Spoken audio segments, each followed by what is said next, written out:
इसमें क्या कहें? गिरिराज सिंह का बयान है कि आरजेडी की सरकार बनती है तो औरंगजेब का राज हो जाएगा यहाँ। उनसे पूछना चाहिए कि क्या नाथूराम गोडसे का राज चाहते हैं? अंबेडकरवाद का राज होगा। अंबेडकरवाद से घबराए हुए हैं ये लोग। क्या माना जाए अंबेडकरवाद के राज में जो दलित लोग हैं उनका उत्थान होगा, जो अभी भी बहुत निचले स्तर पर हैं?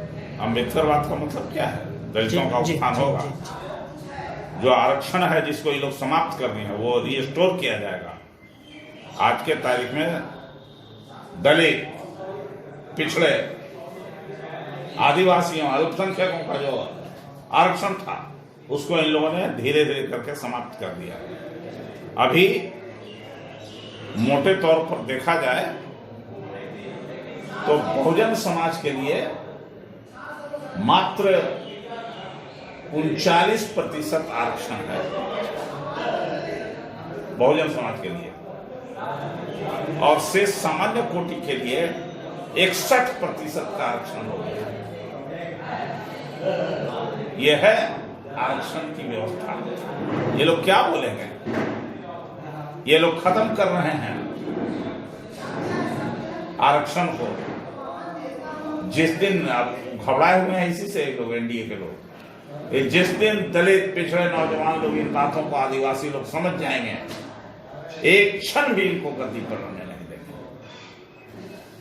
जिस दिन अंबेडकरवादी लोग जग जाएंगे पूरा, भय इनको उसी से है।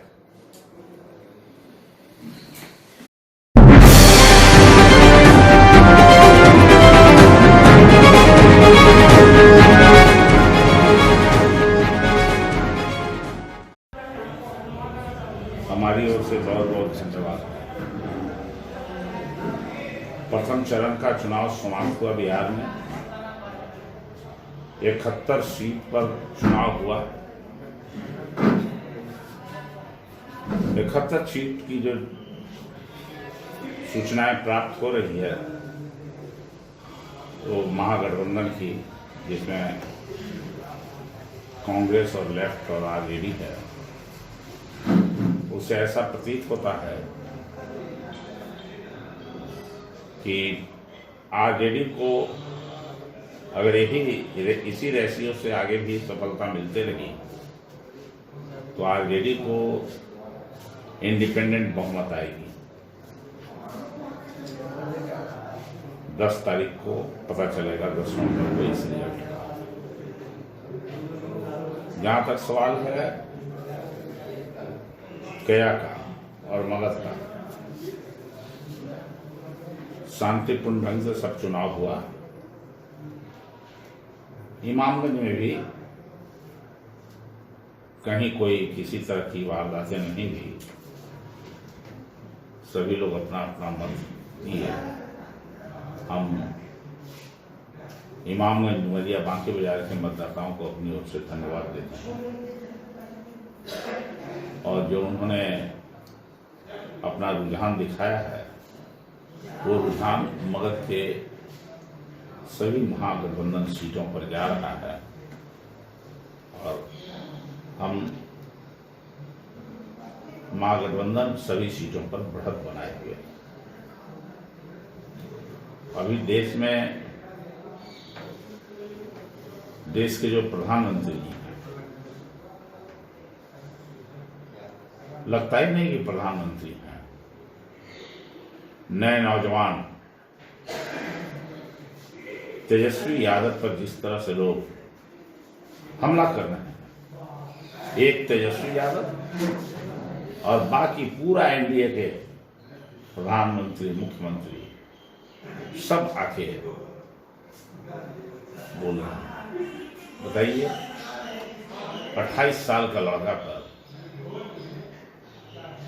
उसको कह रहे हैं प्रधानमंत्री जी ने वो जो भी कहा अपने भाषण में, ये शोभा नहीं देता है उनके मुख से। ये सभी स्तर को ही लोग पार कर गए हैं, नीचे के स्तर को। यूपी के योगी जी आते हैं, अपने यहां वो देख नहीं पाते हैं हाथरस में क्या हुआ। जोगी जी, आपको हाथरस की घटना का बिहार के और देश की दलितों को जवाब देना होगा। हाथरस की घटना में जिस तरह से दलित लड़की के साथ बलात्कार करके और सत्ता ने मृत्यु जो हुई उसकी, और सत्ता का योगी जी के सरकार का बलात्कारियों से क्या रिश्ता था, ये भी उनको बताना चाहिए आम जनता को। क्यों इतना छिपा रहे थे? भाई आपके यहां तो लाइन लगा हुआ है। चिन्मयानंद से लेकर पूरे परिवार को उन्होंने बर्बाद कर दिया। तो चोर मचाए शोर एक कहावत है गांव में, वही काम योगी जी बिहार में आके कर रहे हैं। क्योंकि तेजस्वी यादव को बिहार की जनता का विश्वास प्राप्त हो चुका है। बौखलाए हुए लोग हैं। बौखलाहट में मुंह पर लगाम नहीं है और बहुत सारे शब्द, ऐसे शब्दों का प्रयोग कर रहे हैं जो उन्हें नहीं करना चाहिए था। दुर्भाग्य है। लेकिन आप जितना बरसना हो आप लोग बरस लीजिए। 10 तारीख को रिजल्ट आ जाएगी, अगर सही ढंग से हुआ तो। और तेजस्वी यादव तो बिहार की गरीब गुरबा किसान मजदूरों के आवाज में मुख्यमंत्री घोषित हो चुके हैं। बिहार के अगला मुख्यमंत्री तेजस्वी यादव। अगर सब सही हुआ तो बोले इसका मतलब? सब सही का मतलब यह है ये लोग कहीं भी कुछ भी कर सकते हैं। काउंटिंग में भी कुछ, कहीं भी कुछ भी कर सकते हैं। क्योंकि जो झूठ बोलने के आदत हैं, जो आम जनता के साथ इतना धोखाधड़ी कर रहे हैं, जो बिहार के मजदूर रोजी रोटी के लिए बाहर गए लौटे, उनको यहां कन्हौज में बंद कर दिया। और कन्हौज में जिस समय बंद किया उसी समय में एक ऐसा कानून मजदूर विरोधी पास कर दिया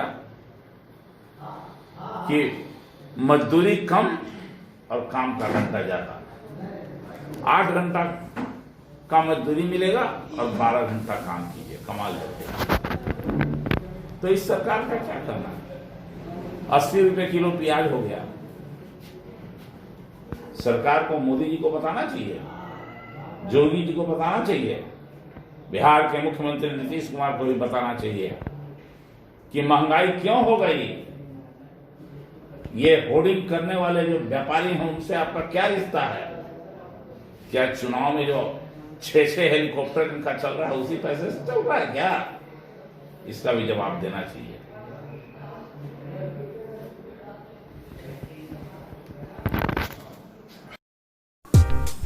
इसी तरह खबरों में अपडेट रहने के लिए हमारे YouTube चैनल सुशासन का सर्च को लाइक और सब्सक्राइब करें और अपडेट पाने के लिए बेल बटन जरूर दबाएं।